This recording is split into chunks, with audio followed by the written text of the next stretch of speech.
આસામના દીમા હાસાઓ જિલ્લાના ઉમરાસૌમાં 300 ફૂટ ઊંડી કોલસાની ખાણમાં 5 દિવસથી રેસ્ક્યુ ઓપરેશન ચાલી રહ્યું છે। 5મા દિવસે રેસ્ક્યુ ઓપરેશન દરમિયાન બીજો મૃતદેહને કોલસાની ખાણમાંથી મળી આવ્યો।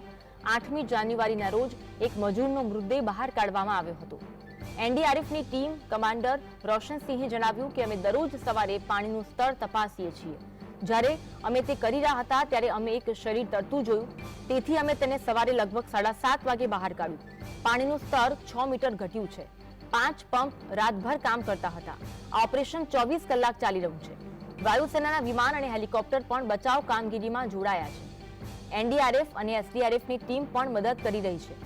ભારતીય સેના અને આસામ રાઇફલ્સના ડાઇવર્સ અને તબીબી ટીમો સાથે એન્જિનિયર્સ ટાસ્ક ફોર્સ પણ રેસ્ક્યુ અભિયાનમાં જોડાયા છે।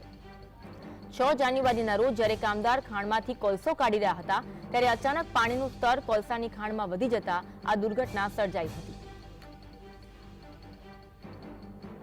સતત 5મા દિવસે કોલસાની ખાણમાં રેસ્ક્યુ ઓપરેશન હાથ ધરવામાં આવ્યું, જેમાં એક શ્રમિકનો મૃતદેહ મળી આવ્યો હતો। એટલે કે 2 શ્રમિકોના અત્યાર સુધી મોત થયા છે। જે ઓપરેશન ચાલી રહ્યું છે, સતત 24 કલાક ઓપરેશન કરવામાં આવી રહ્યું છે। एक बॉडी फ्लोट हो रही है तो फिर हम उसको बाहर लेके आए। कितने बजे वो बॉडी रिकवर हुआ? लगभग बाहर निकालने का टाइम तो एग्जैक्ट हमारे पास 7:30 है। हाँ। तो वाटर लेवल का अभी स्थिति कैसा है? वाटर लेवल कम हुआ है। जैसे 6 जब से हम आए हैं तब से देखा जाए तो अभी 6 मीटर के आसपास कम हुआ है। कल रात भर ये रात भर चलने से 4 मीटर कम हुआ है। और कितने पंप्स लगाए गए थे? अभी रात भर 5 पंप चल रहे हैं। और कोल इंडिया की मैं इंस्पेक्टर